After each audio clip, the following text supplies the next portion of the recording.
আসসালামু আলাইকুম প্রিয় দর্শক, আমরা একটা মানবিক সাহায্যের আবেদনের জন্য ভিডিওটা করছি। আমরা এই মুহূর্তে আছি শাকান্তরপুর ৮ নং ওয়ার্ডের শাকান্তরপুর ৪ নং রামনগর ইউনিয়নের ৮ নং ওয়ার্ডে আছি। কাদের টেন্ডল বাড়িতে আছি। এই বাড়িতে যে একটা প্রতিবন্ধী মেয়ে দেখতে পাচ্ছেন, ওর নাম হচ্ছে জান্নাতুল নাইম। প্রায় ২৪ বছর পর্যন্ত সে আসলে দুরারোগ্য মানসিক শারীরিক প্রতিবন্ধী রোগে ভুগতেছে এবং তার অবস্থা দিন দিন খুবই শোচনীয়। এই যে তার পাগুলো একটু উঠান, তো পাগুলোর কাপড় উঠান। ২৫ বছর বয়স চলতেছে, কিন্তু সে জন্মগতভাবে প্রতিবন্ধী, সেটা আমরা বুঝতে পারছি। এবং কি সে যখন জন্মগ্রহণ করছে তখন ব্রেইনে আঘাত পেয়েছিল। আঘাতজনিত কারণে সে প্রতিবন্ধী হিসেবে এইভাবে বিছানায় পড়ে আছে অনেক দিন থেকে। এখন আমরা আসলে তার জন্য একটু সাহায্যর চিন্তা ভাবনা করতেছি বা সাহায্য। আপনি কি ভালো মানের ফটোগ্রাফার এবং ইভেন্ট ম্যানেজমেন্ট খুঁজছেন? আপনার প্রোগ্রামের জন্য আজই যোগাযোগ করুন আলিফ মাল্টিমিডিয়া, সুলতান মার্কেট, দাগনভূঞা। আবেদন আপনার কাছে করছি। আমরা আগামীকালকে ওরে ঢাকাতে চিটগাঁওয়ে ডাক্তারের কাছে নিয়ে যাবে। আসলে পরিবারটি খুবই নিরীহ এবং অসহায়। তারা আসলে বিগত ২৫ বছর তার চিকিৎসা করতে করতে একটা নিঃস্ব অবস্থায় চলে আসছে। এখন আপনাদের সহযোগিতা যদি একটু পায়, ও হয়তো একটু বেঁচে থাকার স্বপ্ন দেখবে, আমরা এই প্রত্যাশা করছি। আমরা একটু তার বাবা থেকে এই বিষয়টা জানি, কতদিন থেকে সে আক্রান্ত হয়েছে বা কী হয়েছে।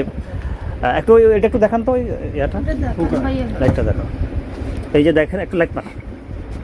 এই যে দেখেন এখানে তার এই যে পোকা, মানে অলরেডি তাকে এই যে পোকা দেখেন, এই যে পোকা, মানে তার অলরেডি সব জায়গায় ওকে ওকে মানে আস্তে আস্তে তাকে এই যে বিষাক্ত পোকা আক্রান্ত করছে।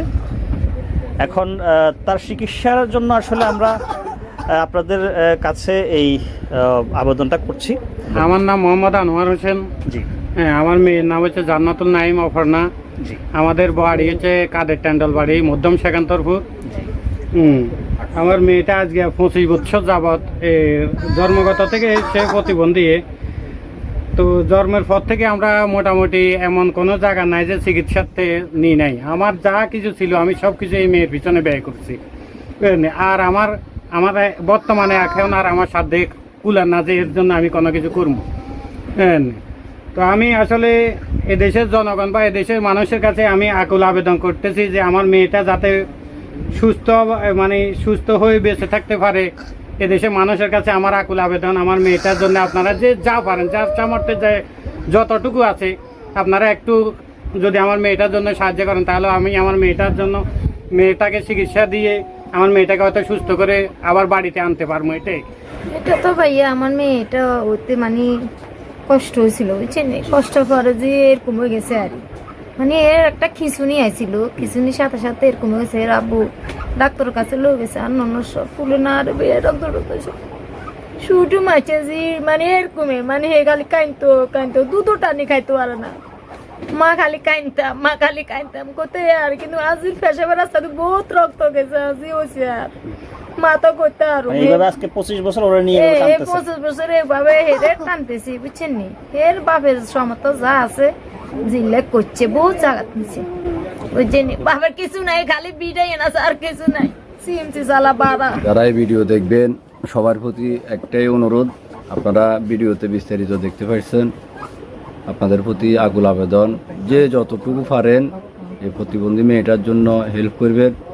ওর আব্বা অনেক স্বপ্ন দেখতেছে একটু চিকিৎসা হবে, ভালো হবে। বর্তমানে মেয়েটার পরিস্থিতি খুবই খারাপ, ওর শরীরে পোকা ধরে গেছে, জরুরিভাবে চিকিৎসা করার দরকার।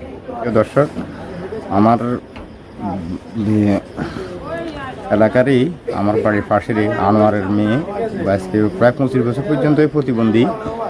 সে যতটুকু পারছে সে চিকিৎসার জন্য চেষ্টা করছে। এখন তার পক্ষে আর সম্ভব হইতেছে না, বিধায় আপনাদের কাছে সাহায্যের হাত বাড়াইছে। আপনারা যে যা পারেন আমার এই প্রতিবেশীর জন্য একটু সহযোগিতা করবেন। ধন্যবাদ। রহমান রাহিম। আমরা শাকান্তরপুরবাসী অত্যন্ত দুঃখের সাথে জানাচ্ছি যে আমাদের এলাকারই একজন শারীরিক প্রতিবন্ধী এবং বাক প্রতিবন্ধী মেয়ের অবস্থা খুবই আশঙ্কাজনক।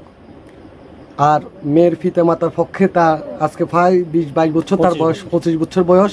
এই ২৫ বছরে তাদের সম্বল যতটুকু ছিল ততটুকু ব্যয় করেও তাকে সুস্থ করতে পারে নাই, বিদায় আজকে আপনাদের কাছে অনুরোধ জানাচ্ছি যে আমরা অন্তত পক্ষে এই মেয়েটার দিকে তাকিয়ে, এই পরিবারটার দিকে তাকিয়ে যে যতটুকু পারেন সাহায্যের হাত বাড়িয়ে দিন।